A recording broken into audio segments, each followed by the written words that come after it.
beautiful giant window treatment.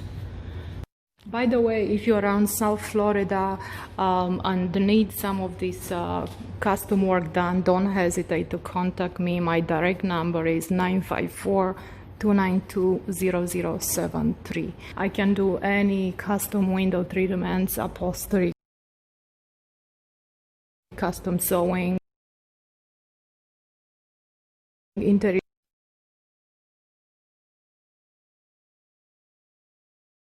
rating on anything. Well guys, today I'm gonna show you how to add an extra border if you want to in your curtains, because basically what happened, this was a one-piece curtain we've used in Europe. I took it to the States, here in the States, and it was too short for my high ceilings here. So I decided to add a border for a nice contrast and reuse this expensive linen that I pay a fortune for it in Europe. As well, I'm gonna show you how to hem. You're gonna see in my pictures, after I added a border, the curtain was way too long. I needed to take out about 20 inches. And I decided to go with this European hem. Today I want to take you with me on a drapery journey. I already have one done here. This is the Re-upholstered drapery on truck hardware, and I'm gonna make the other one today. And I also decided to put a shimmery little border right here where you see this joint, the seam. I'm gonna put an 18-inch border. And after that is done, I'm going to close the hem on the bottom, and I will show you how to do that. I'll do it in place. So yeah, let's do this. This is my favorite trucking. This is my favorite drapery heading. It's a modern sleek look, and you can push it with one finger basically. It's so easy and so classy and elegant, and there is no failure in this Re-upholstered truck. So, and that's the other room I have on the other side. I've done the same thing, and crazy. But today let's focus on this one. So basically I'm gonna take you step by step what I'm gonna do to complete the other panel. And I'll show you how I put this border in place basically, because I'm not going to take this one down. I'm just going to open that part and sew this in, sew this border in, and then I close the hem down. So let's do this. Alright guys, so let's start this. And before I show you anything, I just want to tell you this is not a full educational drapery making. I already have a panel cut and sewed to the size I need. This is basically a continuation, and just a little bit of insight about the Re-upholstered and how I sew the Re-upholstered tape. And if you don't know what this is the best heading for any type of curtains, from modern. I even make draperies for my more traditional style customers.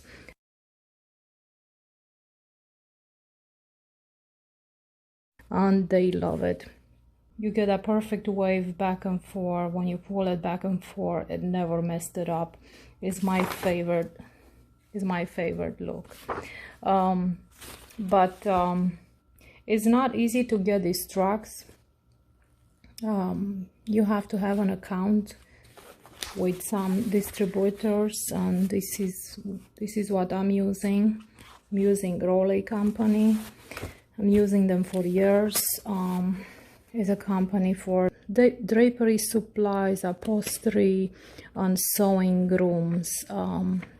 People that make these things from scratch. Okay, so basically these tapes goes together with a lot of these components. The ceiling track, which I already have it on, it could be ceiling track or it could be wall track. I'll show you what I'm talking about. Here we are. So this is a track, and this is the whole system. You see how these carriers are in there, permanently attached with a cord, and they move as you move the curtain. So basically with the track, you have this what they call carriers on that cord, and then you have these nuts that connect. So all you have to do, sew this part on the curtain, then you go connect the curtain.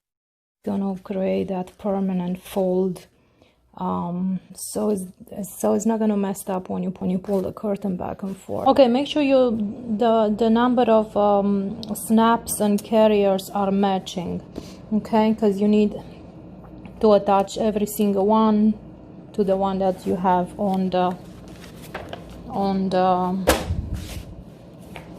truck. A million of pieces go into it, but that's not what I'm talking today. If you want me to make a video about that specifically, I can do that for you. Just let me know. So let's put this away, and I'm gonna start sewing. So like I said, I already have my panel. Made, because I made it before I changed my mind about the pleating style. So I already have it made. I just need to connect the tape. I'm just gonna connect the tape. Before I do that, I need to serge this part on my serging machine. So this is gonna create a beautiful crisp edge, because I'm not gonna fold it in my case. This is gonna be the edge of my top of the curtain. So basically what this does, it cuts that edge, it cuts that unfinished edge, and it's gonna leave me a crisp one. So this is it cuts and sewed a beautiful edge.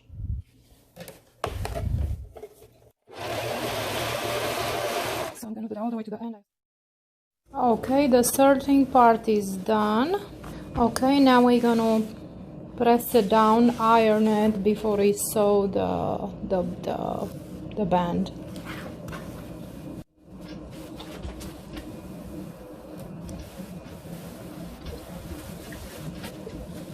And I'm working with a linen, if you're wondering what this is. This is a beautiful linen fabric.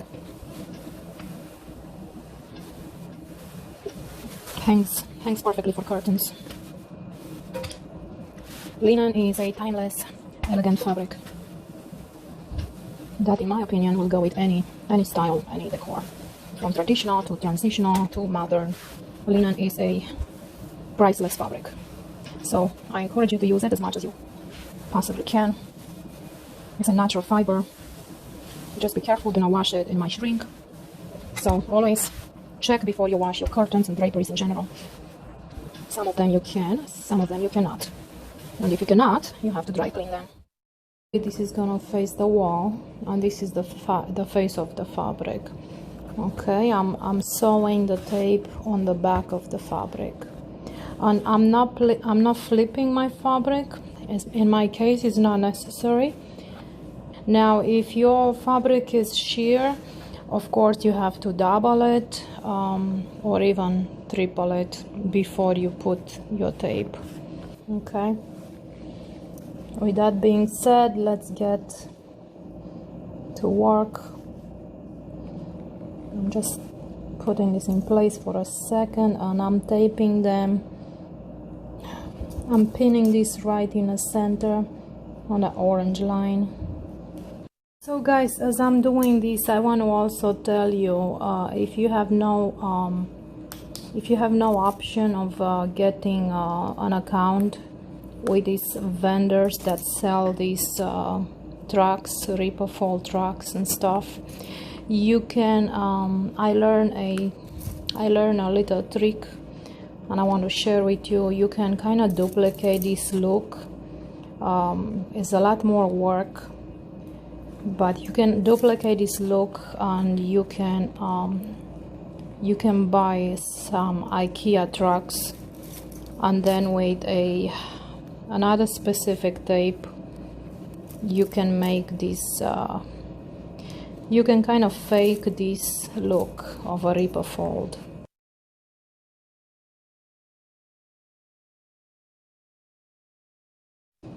A lot more time and a lot more work involved. I don't know if you have the patience or the desire to do that. So I know I need to cut this piece here to make it closer to this one, because of the way the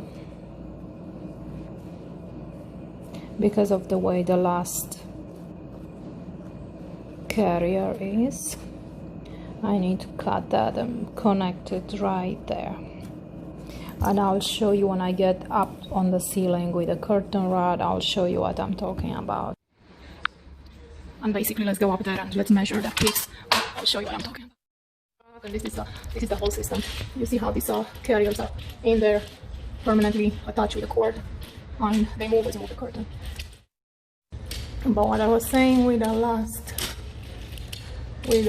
piece, I need to measure this distance, because it's a lot shorter from snap to snap in comparison with the other thing.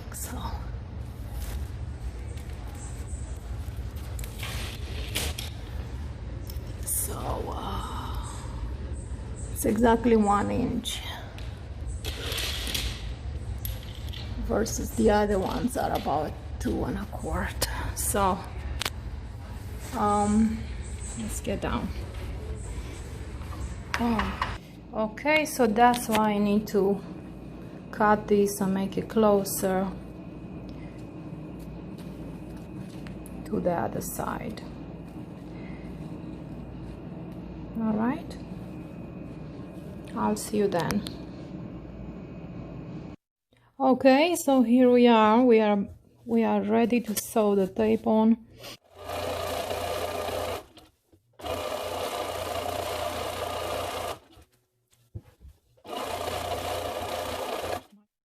As you can see, I'm holding my hands, one in the front, one in the back, kind of control the tension. Let me finish this to the end and I'll see you later. Okay, I'm now starting the other row, and I'm moving my presser foot this way. So putting it down, and I'm adjusting the needle all the way to the right this time. Okay. And you can start removing the needles after, when you pass the point.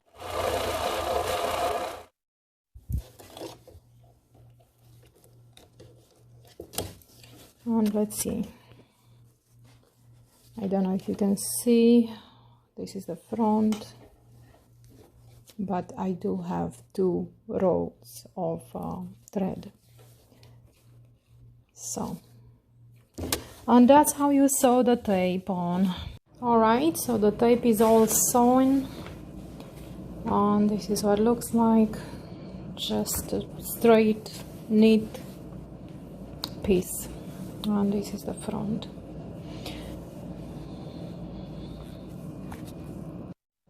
Alright, so the tape is all sewn, nice and straight, and this is what the front looks like. And like I said, okay, let me turn it facing, so basically this is facing the wall, and this is the front, of course. So when the tape is connected to the rod, it's gonna look something like this. And by the way, I'm working with hold on hold on. So this is what it's gonna look like. The snaps are basically going to go through the center of the rod, and okay, so this is what's gonna look like. This is gonna be the front of your curtain, and this is a 80% fullness, meaning so you get your fullness from 40% to 120% fullness, meaning the distance between the waves, how tight or how loose. In my case, I have 80%, which is okay for this fabric. If you have a sheer fabric, for example, you can go up to 120% fullness. The thicker the fabric is, the less fullness you can go with. Of course, if you want a beautiful, elegant look, the better, the higher the number of the fullness, the better your product is gonna look. But in that case, of course, you're gonna need more fabric if your fullness is higher. Okay. So this is it. I'm gonna show you again when I go up on my ladder how it's gonna be connected. But now, since we're here, I want to also show you how I'm connecting that border I was telling you about, and I already have this line in here. I'm just gonna open this. Basically, this is a so basically that line comes from a I have these curtains installed in my house in Europe, and the ceilings are a lot shorter, and the longest piece was the height of the ceiling, of course.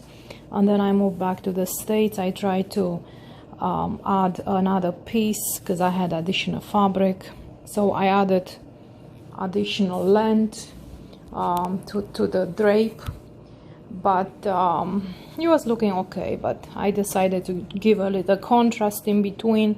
That's why I'm doing this little shimmery additional border, which is still line. Is actually, believe it or not, is almost the same linen, but additionally with a spark inside. So that's gonna make it pop. So what I'm gonna do basically, I'm just gonna open this line here, and I'm adding 18" of that border. So let's just do it here. On the other panel that's already up, on the other panel that's already up on the wall, I'm not gonna take that down, I'm just gonna do it in place. Okay, I moved the camera. Alright, so I moved my camera a little further so you can see more of what I'm doing, but now the light is not as strong, so hopefully you can see good enough in here.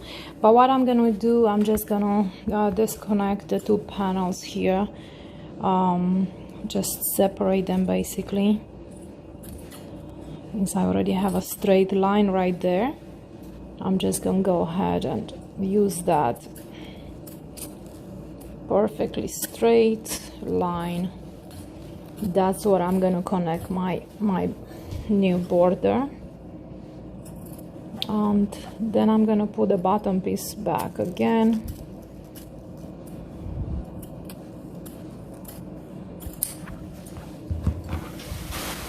And I have this table. I could extend it more, but I guess I have too many things on it. I don't want to move, so doing it the lazy way.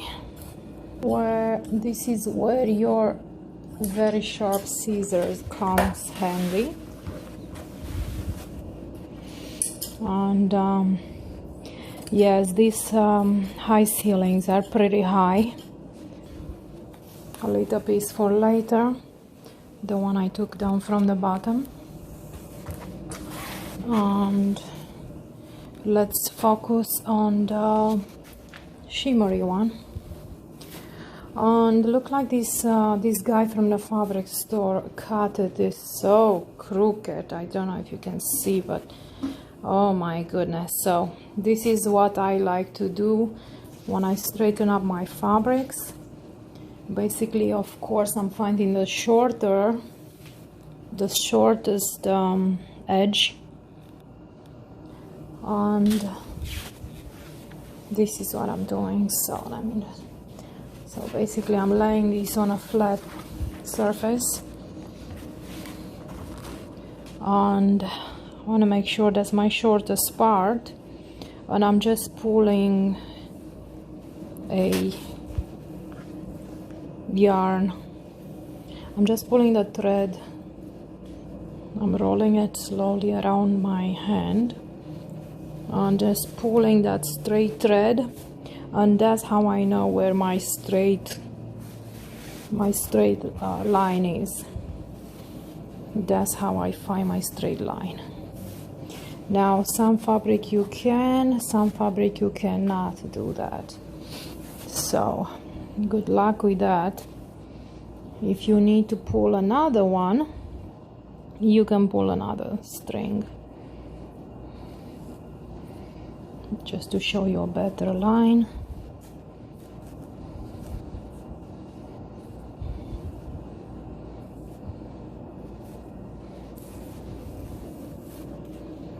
Now if your thread breaks in the middle, that's okay, because you already see your trace.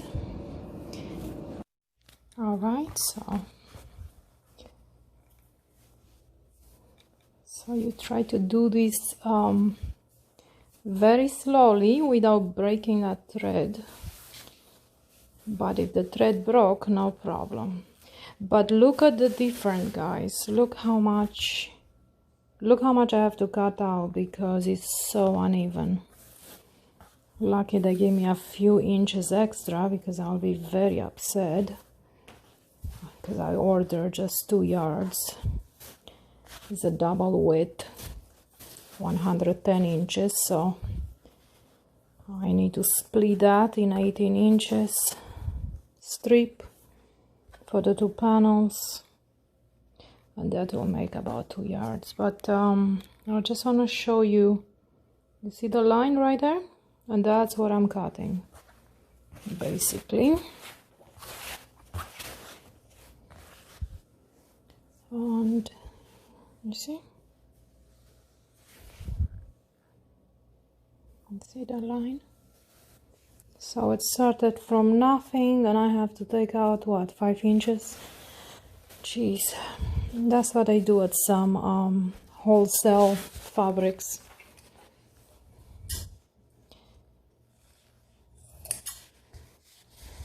So now I'm just going with a straight line on that space. I'm going slowly. I'm trying not to create another mess. I'm trying to basically follow that same exact. I'm trying.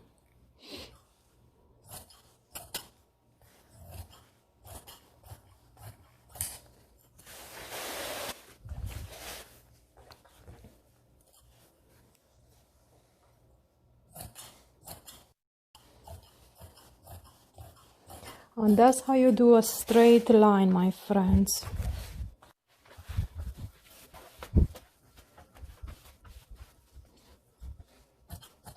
I know it's probably hard for you to see, but trust me, I see what I'm doing.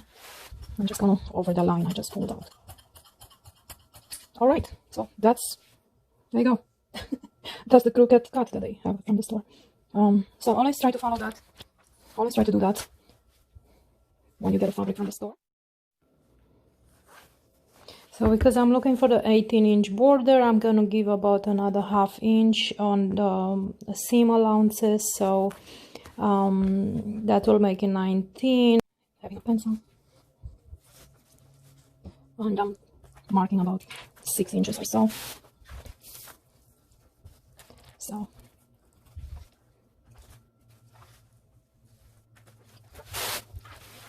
Okay, so let me get these all measurements done, and I'll see you after. My border is now ready to be attached to my panel. So what I'm gonna do now, I'm gonna take the other panel, the long panel, and I'm gonna connect this border to it. I'm slowly connecting these two. I'm pinning them down, and I'm gonna take them to the serger, sewing machine, and you're gonna see that beautiful edge that my serger is gonna create. But I'm gonna pin it down because I don't want things to move around. And here I have the previous hemming. I opened that just a little bit to be able to create a seamless join with the new border. And I'm not taking a chance not to pin the two fabrics together because things can move, and you never know, one fabric can be stretchier than the other, and I don't want to take a chance. So I'm just creating a good, and I think I'm doing it backwards, I don't know why. So like I said, these two fabrics are basically the same. They are both linens. Okay, they're both linen fabrics. I just wanted a little contrast because I don't want to get tired of it. I don't want to get tired of looking at the border, so I figured out I kept the same background color, but this silvery shimmer is gonna make that nice impact that I'm looking for. Okay, I'm now back at the sewing machine. I'm gonna do a top stitch between the two fabrics just to make sure it's a clean edge and reinforced. So here I have a presser foot, a walking presser foot, and I'm just going with the top stitch. Straight top stitch.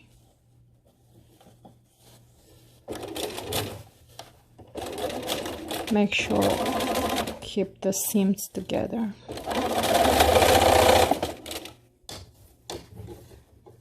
Nice and crisp and reinforced, secured. With this one I don't need the pins because I'm basically stretching it and make a crisp line.